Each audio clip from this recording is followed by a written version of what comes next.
রব্বুল আলামিন গভীর রজনী পর্যন্ত দ্বীনি আলোচনা করার পরে গুনাহ মাখা হাত আমরা তুলে ধরেছি। আল্লাহ, রাত যত গভীর হয় দুনিয়ার মানুষের দরজা বন্ধ হয়ে যায়, আর রাত যত গভীর হয় আপনার রহমতের দুয়ার তত উন্মোচিত হয়। আল্লাহ, আমরা গুনাহগার, আপনি গফফার। আয় আল্লাহ, আমরা গুনাহ করতে ভালোবাসি, আপনি ক্ষমা করতে ভালোবাসেন।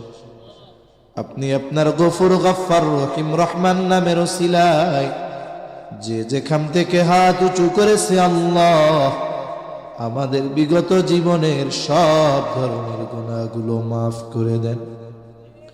আল্লাহ, আমাদের আত্মীয় স্বজন যে যেখানে আছে মাফ করে দেন।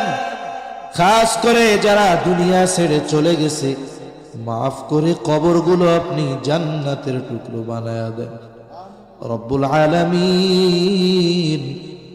আশেপাশে যত কবরস্থান আছে, যত মুমিন মুমিনাত শহীদ আছে, সকলকে মাফ করে কবরগুলো আপনি জান্নাতের টুকরো বানায়া দেন।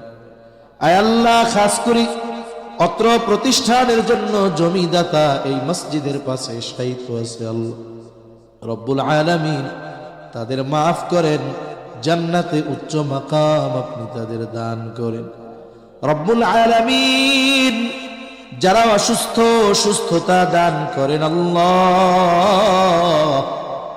রব্বুল আলামিন। আমাদের ইসমাইল ভাইয়ের সন্তান অসুস্থ, সুস্থতা দান করেন। আরো অনেকে দোয়া চেয়েছে, আয় আল্লাহ যে যে উদ্দেশ্যে দোয়া চেয়েছে সকলের মনের নেক